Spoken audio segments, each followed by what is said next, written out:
दोस्तों, गणेश इंस्पायर्ड के चैनल पर आपका स्वागत है। एक समय की बात है।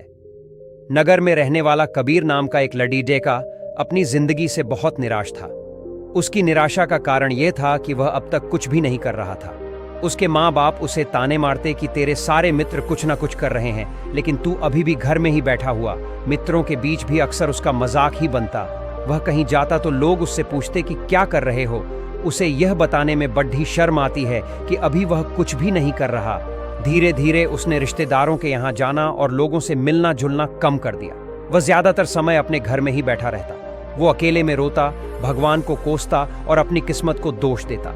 अब उसे अपनी जिंदगी बोझ लगने लगी थी। कभी कभी वह सोचता कि जब वे कुछ करने के लायक ही नहीं है तो फिर उसके जिंदा रहने का भी क्या फायदा, उसे तो मर जाना चाहिए।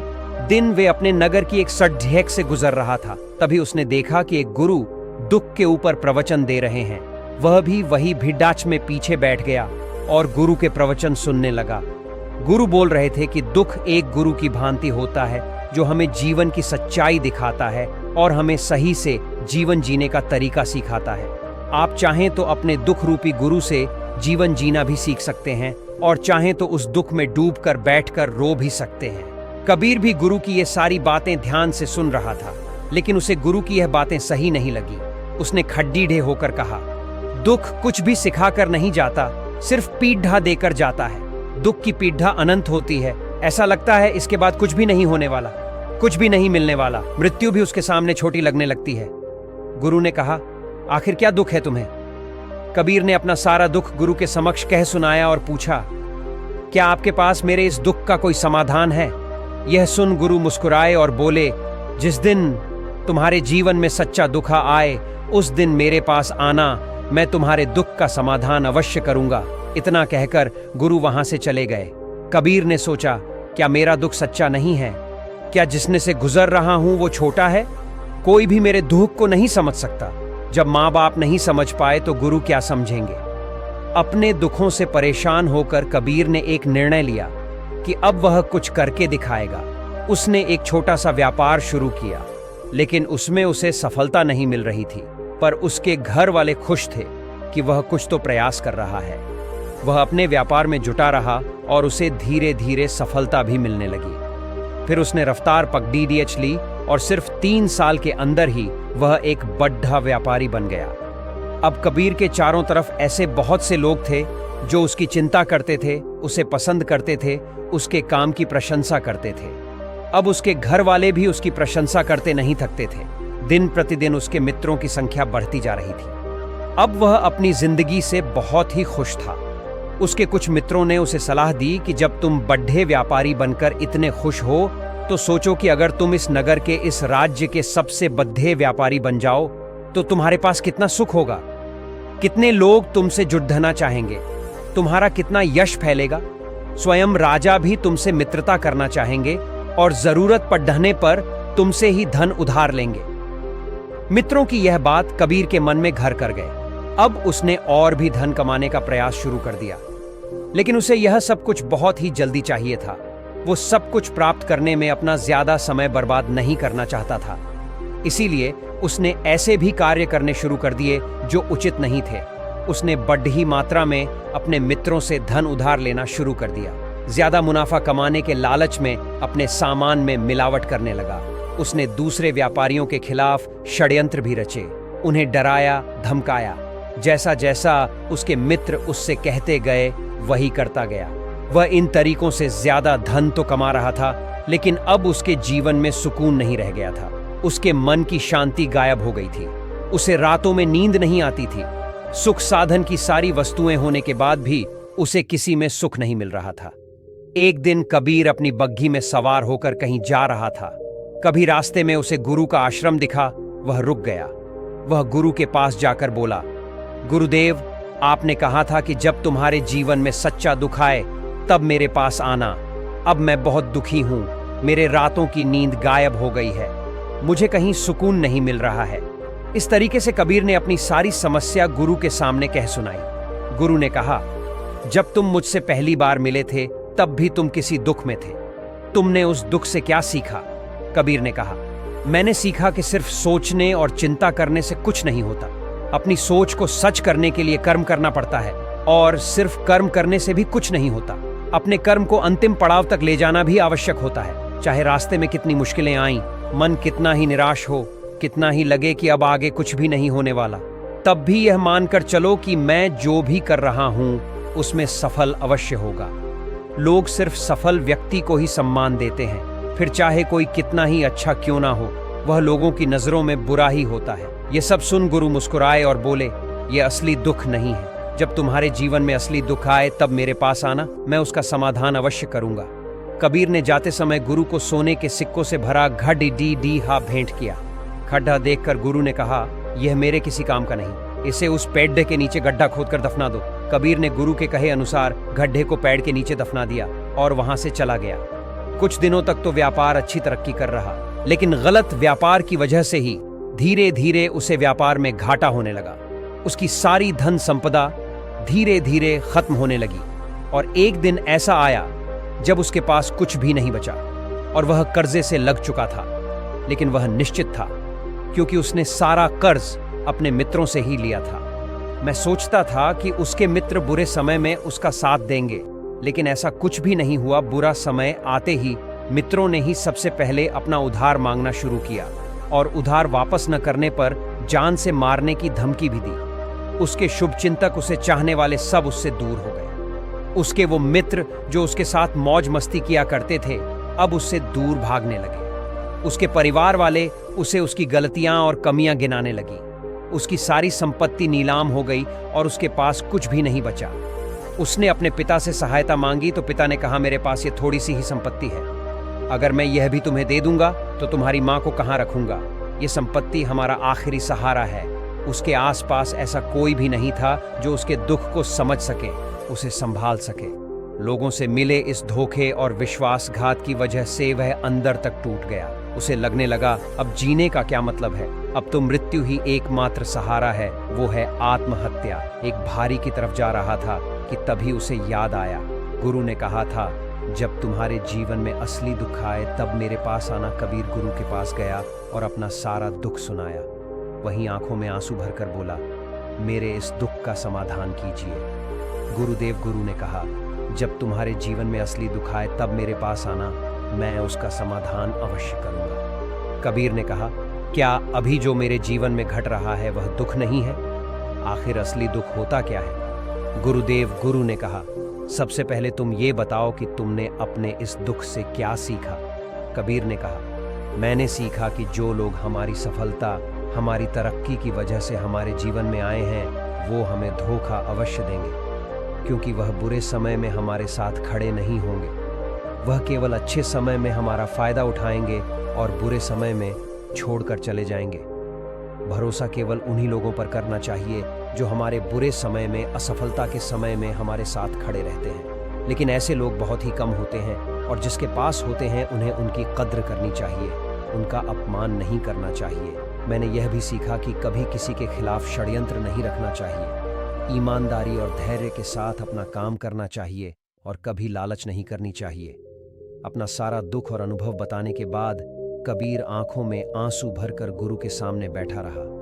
थोड़ी देर बाद गुरु उठे और उस पेड़ के नीचे गड्ढा खोदकर घड़ा बाहर निकाला जो सोने के सिक्कों से भरा हुआ था, और उसे कबीर को दे दिया और कहा, जब तुम्हारे जीवन में असली दुख आए तब मेरे पास आना। कबीर ने गुरु को धन्यवाद दिया और उन्हें प्रणाम कर वहां से चला गया। उसने उस ढंग से एक छोटा व्यापार शुरू किया। अब वह एक छोटा व्यापारी बनकर भी खुश था। उसने पूरी लगन और ईमानदारी से व्यापार किया। देखते ही देखते वह अपने नगर का फिर एक बड़ा व्यापारी बन गया। उसका जीवन खुशियों और सुविधाओं से भर गया। लेकिन कोई कितना भी अच्छा हो, कितना भी अच्छा काम करें, दान करें, पुण्य करें, लोगों की मदद करें, लेकिन जीवन में दुख तो आता ही है। तो कबीर के जीवन में भी दुख आया। उसके माता पिता की मृत्यु के रूप में वो दोनों एक ही दिन मृत्यु को प्राप्त हो गए। कबीर अपने माता पिता से बहुत प्रेम करता था, इसलिए उसे उनकी मृत्यु से बहुत गहरा आघात पहुंचा। वह उन दोनों के पार्थिव शरीर को श्मशान घाट ले गया, जहां उनकी अंतिम क्रिया की गई। वहां उसने अपने माता पिता के शरीर को जलते हुए देखा तो उसका मन बेचैन हो गया। उसके अंदर बहुत से प्रश्न उठने लगे हैं। घर वापस आया तो उसने अपने माता पिता के घर और संपत्ति को देखा जिसके लिए उसके पिता हमेशा लड़ते रहते थे। आज वह लावारिस पडेडेड ही है। आज उसकी देखरेख करने वाले, उसके लिए लड़ने वाले इस दुनिया से चले गए। उसके पिता ने जो भी कमाया था, जो भी बनाया था, वो सब यहीं रह गया था। एक दिन पहले तक किसी से भी अपनी संपत्ति के लिए लड़ जाने वाले उसके पिता आज खुद भी इस दुनिया से अलविदा हो गए। उसका मन इसी तरह के अनेक विचारों के पानी में फंसा हुआ था। उसे अंदर से अकेलापन और डर महसूस हो रहा था। उसे कुछ खालीपन सा महसूस हो रहा था। उसे लग रहा था कुछ तो है जिससे वो समझ नहीं पा रहा था। इसीलिए वो गुरु के पास गया। उसे देखते हुए गुरु ने कहा, क्या जीवन में कोई दुख है? कबीर ने कहा, वैसे तो जीवन में कोई दुख नहीं है गुरुदेव, सब सुख है, ये सब अच्छा चल रहा है। लेकिन आज मेरे माता पिता की मृत्यु हो गई। इस घटना से मेरा मन बहुत दुखी और बेचैन। हे गुरु ने कहा, इसमें दुखी होने वाली कौन सी बात है? एक दिन तो सभी के प्रियजनों को मरना ही है। हमेशा जीवित ना तो कोई रहा है और ना ही कोई रहेगा। एक दिन तो तुम्हें भी मरना ही है। हो सकता है कल ही मर जाओ या आज भी मर सकते हो। कबीर ने कहा, ये आप क्या कह रहे हैं गुरुदेव कि मैं भी मर जाऊंगा? पर मैं तो अभी जवान। गुरु ने कहा, इस भ्रम में तो सभी जी रहे हैं कि मृत्यु दूसरों को आती है, बूढ़ों को आती है, लेकिन बूढ़ों के सामने ही जवान मर जाते हैं, बच्चे मर जाते हैं। मृत्यु का किसी की उम्र से कोई संबंध नहीं है, तो सबको अपना बना लेती है। गुरु की ये बात है कबीर के मन में घर कर गई और वह चुपचाप वहां से चला गया। लेकिन उसका मन अभी बेचैन था। अब भी था, वह कुछ खालीपन सा महसूस कर रहा था। पूरे दिन अपने बारे में सोचता रहता है कि भाई, कौन इस दुनिया में क्यों आया? क्या सिर्फ चीजों का उपयोग करना और मरना ही जीवन का लक्ष्य है? ऐसे ही बहुत से प्रश्न हों उसके मन में लगातार उठ रहे थे, लेकिन उसे अपने किसी भी प्रश्न का उत्तर नहीं मिल पा रहा था और उसका दुख दिन प्रतिदिन बढ़ता जा रहा था। इसीलिए कुछ दिनों बाद वो फिर गुरु के पास पहुंचा और बोला, गुरुदेव, मैं बहुत दुखी हूं क्योंकि मैं यह नहीं जानता कौन और इस दुनिया में क्यों आया हूं। यह सुन गुरु मुस्कुराए और बोले, आज पहली बार तुम्हारे जीवन में सच्चा दुख पैदा हुआ। वास्तव में यही है जो दुख कहलाने के लायक है। पता नहीं कि हम कौन हैं, क्यों आए हैं, क्या करना है, कैसे करना है। कबीर ने कहा, गुरुदेव, मेरे इस दुख का समाधान कीजिए। गुरु ने कहा, हम सभी इंसान जीवन भर का इकट्ठा करते रहते हैं। कबीर ने कहा, हम सभी इंसान जीवन भर धन, संपत्ति, मान सम्मान, परिवार, मित्र, शत्रु, प्रतिष्ठा इत्यादि इकट्ठा करते रहते हैं। गुरु ने कहा, क्या इन इकट्ठा की हुई सभी चीजों में से एक भी चीज को अपने साथ ले जा सकते? कबीर ने कहा, नहीं गुरुदेव, इनमें से कुछ भी साथ नहीं जाता। मेरे माता पिता के साथ भी कुछ नहीं गया, सब तो यही छोड़ ढ गया, हर परिवार, संपत्ति, सब कुछ। गुरु ने कहा, अब मेरी बातों को ध्यान से सुनना। इस दुनिया में हमें जो इकट्ठा करना चाहिए वो तो हम कभी इकट्ठा करते ही नहीं। चीजें हमारे सामने ही होती है, लेकिन हम उन्हें देखने का प्रयास ही नहीं करते। इस दुनिया में हमें जिस चीज को इकट्ठा करना, वो हमें खुद को इकट्ठा करना है, ताकि जब मृत्यु हो हम एक हो सके और स्वयं को पहचान। हम भीतर से बटे हुए हैं, हम बटे हुए हैं प्रेम में, नफरत में, क्रोध में, जलन में, क्रूरता में, धन में, संपत्ति में, पद में, प्रतिष्ठा में, मान में, पहचान में, धर्म में, जाति में। ऐसे ही सैकड़ों हजारों चीज हो और वास्तव में हम बंटे हुए हैं। हम टुकड़ों में जीवन जी रहे हैं। इस बंटवारे की वजह से हमारी चेतना कभी एक नहीं हो सकी। हमारी चेतना शक्ति बिखर गई है। इसीलिए हमारे पास इतना भी समय नहीं है, इतनी भी ऊर्जा नहीं है कि हम मुद्दा कर एक बार अपने भीतर देख सके। वास्तव में जीस धन की कमी, सुविधाओं की कमी, मान सम्मान की कमी को लोग दुख समझते हैं और जीवन भर उसे दुख बोलकर रोते रहते हैं और उनका समाधान खोजने का प्रयास करते रहते हैं। उन्हें उसका समाधान कभी मिलेगा ही नहीं, क्योंकि जिन्हें लोग दुख कहते हैं वो असली दुख है ही नहीं। वो तो सिर्फ इंसान की चाहत है, उसकी इच्छा है, जिसकी पूर्ति कभी नहीं की जा सकती। इसीलिए यहाँ व्यक्ति को ऐसे दुखों का कभी समाधान मिला ही नहीं। इसीलिए इन सब के ऊपर अगर अपने दुखों का समाधान चाहिए तो सबसे पहले अपने आप को इकट्ठा करो। अपनी ऊर्जा को इस संसार से वापस खींचो और एकत्रित कर अपने ऊपर ध्यान दो, खुद पर ध्यान लगाओ और मृत्यु से पहले अपने आप को पहचान। ऐसे ही बिखरे हुए पर चल। कबीर ने कहा, तो क्या गुरुदेव, हमें यह संसार छोड़ देना चाहिए? अपनी सभी इच्छाओं को मार देना चाहिए, किसी से प्रेम नहीं करना चाहिए, धन संपत्ति नहीं इकट्ठा करनी चाहिए, मान सम्मान की आशा छोड़ देनी चाहिए। गुरु ने कहा, एक बिखरे हुए मनुष्य के अंदर से कामनाएं, इच्छाएं और वासना ये ऐसे ही निकलती है जैसे बाहर से कोई पत्थर गिर रहा हो, जिस पर पहाड़ का कोई नियंत्रण नहीं है सिवाय देखने, परेशान होने और कुछ खोने के। इसी प्रकार एक बिखरे हुए मनुष्य की इच्छाएं अनियंत्रित और दुखदाई होती है।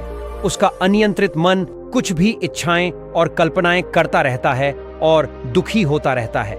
लेकिन जब व्यक्ति एकत्रित हो जाता है तो वह जो भी करता है सब उसके नियंत्रण में रहता है, तभी इच्छाएं भी उसकी इच्छा से निकलती हैं।